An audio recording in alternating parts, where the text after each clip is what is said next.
The Honourable Member for Regina Capel. Mr. Speaker, I rise today to bring attention to the tragedy Christians in Nigeria are experiencing. The deadly terrorist organization Boko Haram is trying to eliminate the Christian faith from Nigeria. This is the same terrorist group that kidnapped dozens of young schoolgirls and burned innocent civilians alive in cages. According to reports, over 3.5 million people have been forced to flee their homes. 3 churches are destroyed every single day. 7,000 Christians were massacred this year alone, and the faithful must now meet in secret or in burnt-out sanctuaries. Sadly, the world is turning a blind eye to the plight of Christians in Nigeria. There are no embedded journalists covering the violence. There are not daily updates. Politicians around the world are not asked questions about how they will respond. We cannot ignore this violence and tragic loss of life. We must speak out and shine a light on what's happening so that people can donate to relief efforts and provide support to those displaced by violence. To my brothers and sisters in Christ, we know you know the power of prayer. We will not forget you. Stay strong. Keep the faith. Enoquam, see this one. Oh. So we should keep on praying while we keep on dying. You know the power of prayers, but in UK, do you pray to solve your problems? Is it prayer that you use in solving the problems you're having over there in UK, or you solve it practically? Why are you deceiving? Who are you trying to deceive? Is it prayer that you use to develop that UK that I'm seeing? Is it prayers?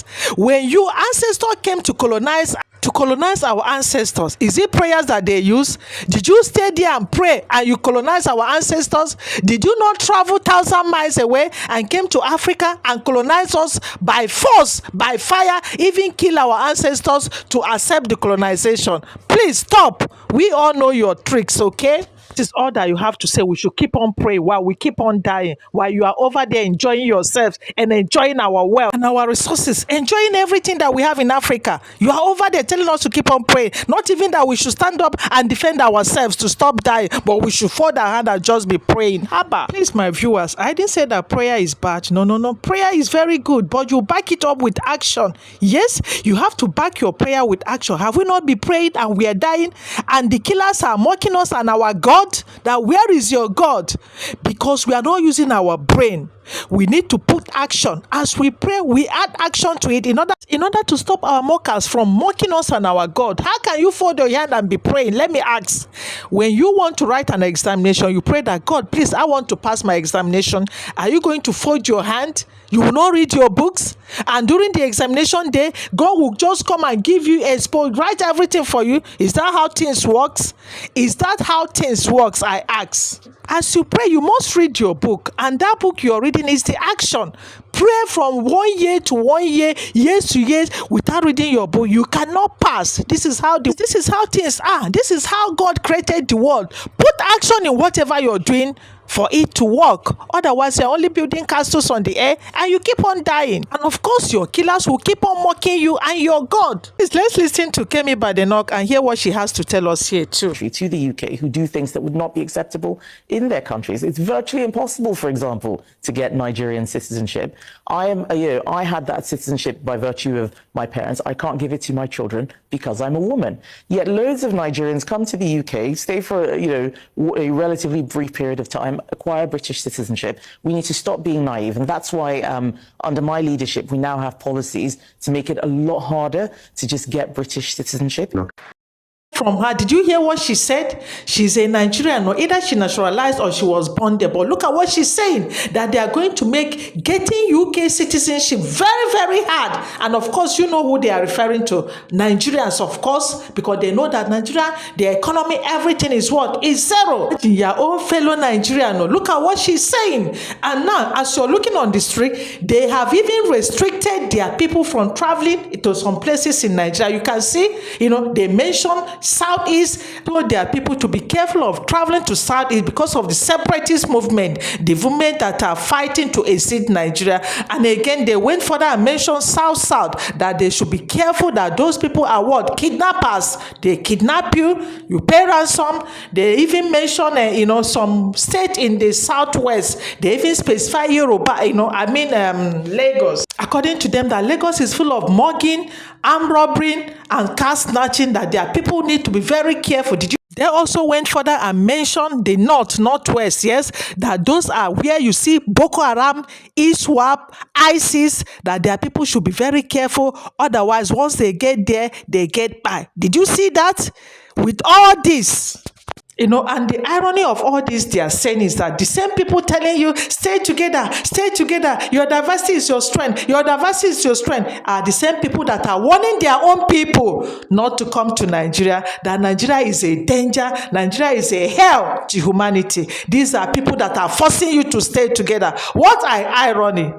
What an iron. Is it not high time, we start thinking like humans that we are? UK or British that opted out of European Union, their own people, their own almost the same culture, but because of little just small tiny diversity that they couldn't manage, they opted out of their own people. The same people came and be telling you that you must be together with dangerous diversity, very, very dangerous diversity that is killing everyone. They are telling you that you must be together is your what? Strength, because it's their own strength and our weakness. But they are, caging our brain that we must be together so that they will keep on gaining from us. The same people that are forcing you to be together are the same people that are telling their own people not to travel to Nigeria, that they should be careful, that Nigeria is a danger zone. Chai! Oh, Diego. Please, let's listen to this wonderful interview, okay? Thanks for watching. Listen, when you rehabilitate people, are they having insanity challenges? They were included into a criminal process and they accepted so. In the process of 10 months, they have killed over 200 people and destabilized the country. And that same person didn't have the time to come to you and say, sir, I'm doing this thing against my will. They radicalize me. I need you to help me. Then you tell him, show me the people. And he showed them to you. And go in and get them in and bring them before the law. Are you sure Nigeria is an independent country? Because if you talk about independence. Independent and sovereign. Yeah. Because we had opportunity.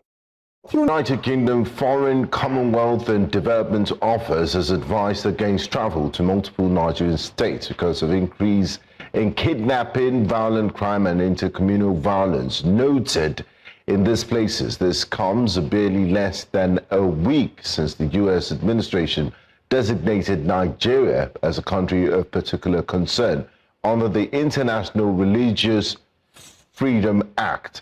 A move tied to allegations of severe violations against religious groups. Join us this morning on Breakfast Central for reactions to this development. Is a certified human rights consultant, a U.S. Institute of Diplomacy and Human Rights Ambassador Hidevi. Welcome to you, sir. Thanks for joining us on Breakfast Central. Thank you so much. It's always a pleasure. Now, what do you make of this travel advisory that has been issued to UK citizens for several states in Nigeria? Is there a cause for alarm? Are they seeing things that we aren't seeing as a country? And what's your general overview? Most times when we come on air, we talk about insecurity.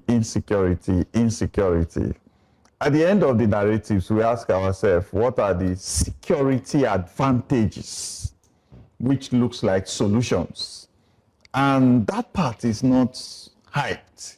The next time again you are coming on air, you are back to insecurity, whilst the solution was hyped coldly. Now, if you look at the narratives from the global countries, they are playing their role. They have interest in outer countries. They have interest in international travels. They have interest in international economics. They have interest in international sales of weaponry, investigation, and relevance and dominance. So when the whole countries of the West, Europe, America, and everybody, Russia, China, they are playing their global interplay, who are the pawns? The little countries that allow themselves to be used as the pawns. So when they bring such narratives and they say don't travel to Nigeria, do you know that if you go to those places, check Air Peace, check Asman, check all the flights that goes to those areas, you will still see foreign nationals traveling to those places. Now, are there security challenges in those places? Yes, they are. Okay, but are they escalated to that point where they are? Yes, they are. But are there interplays from those their narratives to collaborate with our narratives to solve those security challenges? That's the question. I mean, but we're an independent country, and the onus is on us to fix and also fix the security challenges. So it's not necessarily their business. They're just looking out for the interests of their citizens and warning them that, you know, this places are red zones. Please avoid travel that is not necessary to these places. So, yeah, one would think. Oh, no, it's normal. you know, each citizen of a foreign country in another country, especially those that are working with embassies or international oil and gas companies or whatever, financial institutions, they have insurance, you know, and those insurance are bottled towards the risk parameters that they are exposed to, okay, and these narratives needs to follow. But you made a mention of independent country. You know, are you sure Nigeria is an independent country? Because if you talk about independence... Independent and sovereign. Yeah, because we had opportunities to gas in on our independence. ECOWAS, AU, non-existent. Even when this new president came on board, AU and ECOWAS were things being shouted about to handpick and strangulate the military incursions in some African countries. Now, all those things were killed now. Okay, where's ECOWAS? Where's AU? Now, coming down to African nations, if you are independent and sovereign, why is it that your financial resources, your currency is based on the exchange rate of another country currency? Why is it that you need loans all the time? Each regime that comes is begging the World Bank, begging Western countries agencies of aid to come to your rescue, begging Western countries militia to come to your rescue, begging Western countries for military equipment which your citizens already manufacture locally, is just to synchronize the expertise in it. You know, so when you talk about independence, it's only on paper. It's not on the execution of democratic governments in Africa. Okay, so now the question is, what reputational damage does this travel advisory do? You know, and for the foreigners who are here, how seriously do you think they're taking this travel advisory? Reputational damage is expected when you don't have defensive measures put in place for your reputation. We have the Ministry of Orientation, Public Information. Have you heard them speaking? We have spokespersons for government. Do they speak before the foreign nationals speak? Do they speak in collaboration? Then you have ambassadors in all of these countries in the world. Which of the country ambassador Nigeria has that you've seen that have done an interchange of communication that have raised our public image and has brought up possible, arguable, sensitive positioning for the country to be seen as a very intelligent country positioned to communicate with all of these international issues? We don't have any ambassador anywhere that have stood up to be present in any event in the US, any event in the UK, called to speak in any international organization on the part of the country, called to defend narratives that bring down our national image. We don't have any. The National Orientation Agency does not communicate jack. Now we have private security practitioners. So many private security practitioners, they went to start their own communication agencies to tell you where and where not to travel to, what risk parameters, death rate, and all that. Who patronizes or supports them? Who listens to them in Africa? None. But one journalist from one foreign country, not even as educated as you are, just jumps up and say, hey, don't travel to Abuja, and it's becoming news. Now, the United Kingdom listed multiple states as high risk for kidnapping and violent crimes. The US also issued a CPC designation citing large religious freedom violations. You said we don't have ambassadors that should have been interfacing, and also countering some of this narratives and speaking from a position of strength for Nigeria. But unfortunately, more than 2 years into this administration, ambassadors are yet to be appointed. But Ambassador Yusuf Tuga, the foreign minister, has been, doing diplomatic rounds, but it doesn't seem to be enough. Away from that, if you could advise the president, because he also needs to reassure Nigerians that are living in Nigeria, we need to be secured for ourselves, not because of external factors. The life and properties of Nigerians is also very important. Looking at where we are today as a nation and limitations, how would you advise the federal government to address this issue? Because it would definitely have an impact on tourism, investor confidence, and what have you. What steps should they take now that the United Kingdom, and it also has a copycat effect, once the United Kingdom issues a travel advisory, other EU countries and may possibly America would also do the same? Okay, thank you very much. See, now I did something about international relations and politics in my MSc, okay? And I usually tell people, I said, every government, especially a new entrance, like a new president, they have two platforms that they need relevance. One, within the country, he needs to be relevant to all stakeholders. When I say stakeholders, I mean those that handle democratic intercommunication. You can be a Muslim, you can be a Christian, you can be North, South, East. Those times, they don't talk about, are you a Muslim, are you a Christian, are you Igbo, are you Yoruba? No, they just decide about the economics of the country. Oil resources, mineral resources, who gets what placement, and how many people can you give me for my panelist? And okay, so when you look at outward, you look at a president that is supposed to be relevant in global platforms, the United Nations, the World Bank, where you can make some voice, AU, ECOWAS. No. When President Trump came on board, you saw what he started to do. He started to do within, he's deploying military to some states, even in America, saying that those states have insecurity problems. Nobody heard about that. None of your ambassadors, in quote and unquote, visited those states to say, really, you have insecurity, and try to hype it. Or you get my point. How many Nigerians were told not to travel to those states where President Trump sent military to?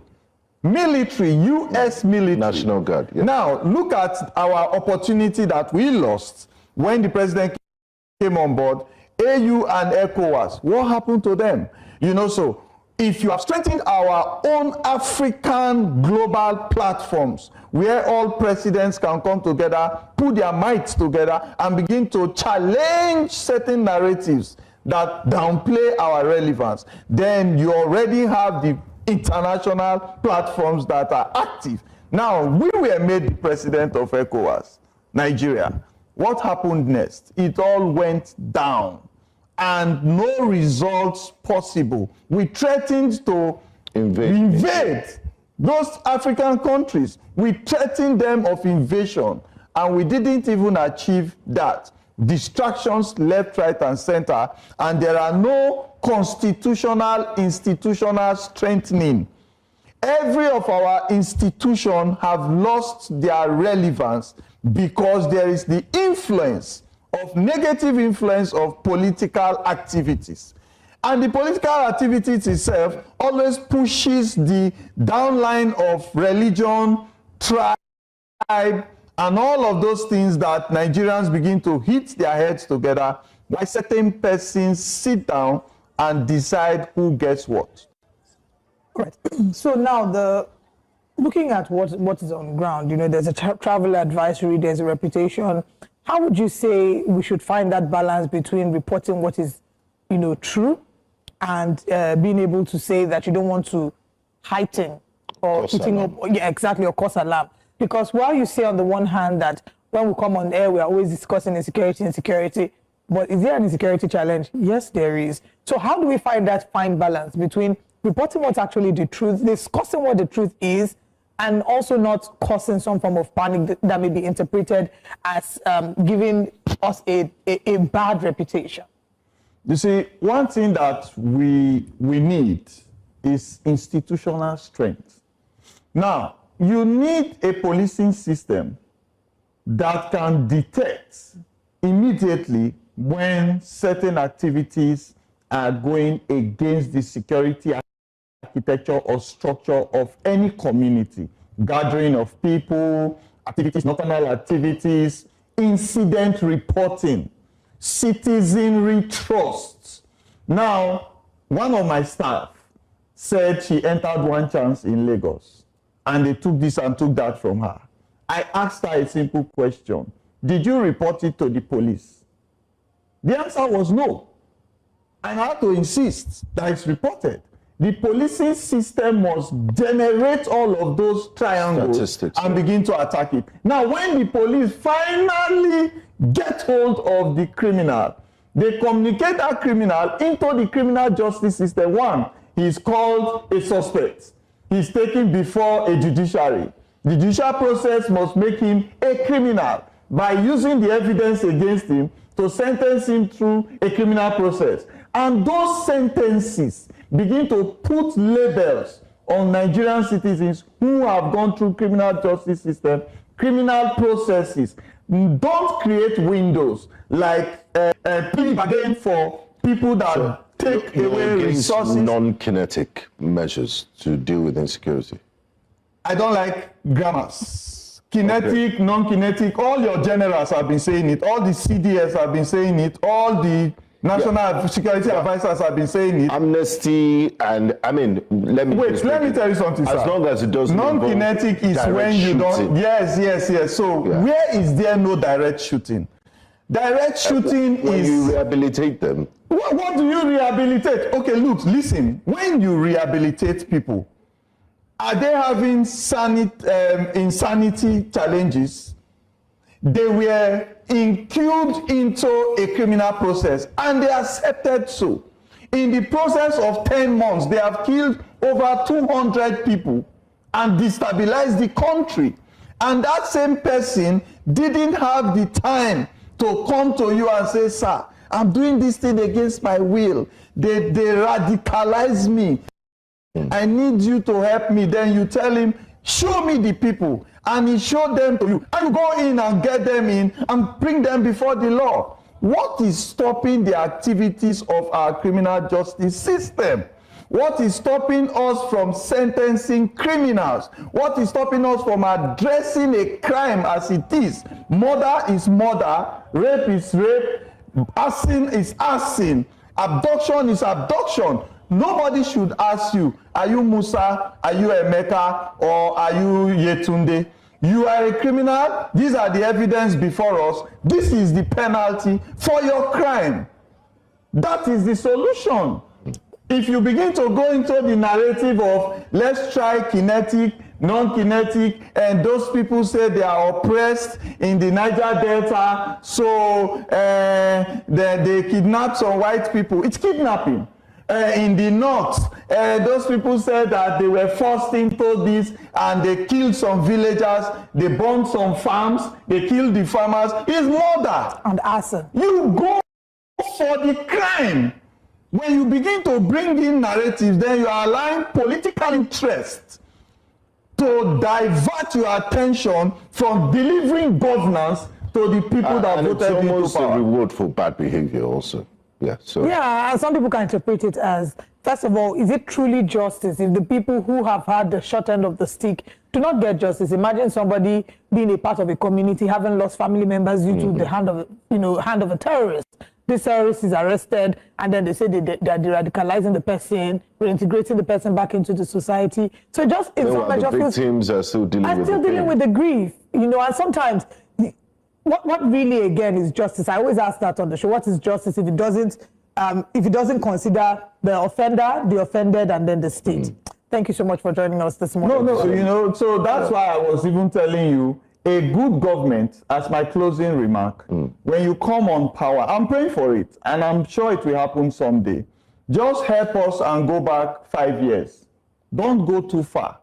Back 5 years, pick out all the cases, revive all the judicial system, and insist that those persons go for that judgment and bring the victims to be in court when those sentences are being made, and let them be known that they went through the process of, is it a bench sentence, is it life imprisonment? Let the victims know, then interview the victims, bring them here to News Central, and the victim is saying, I am compensated to a large extent that I am seeing justice. Muslim. We've come to the end of this video. Do you like it? What do you think? Let me know your thoughts on the comment section. If you do, please do not forget to like, share, and subscribe to my channel. Thank you so much. I'll wait for my next update.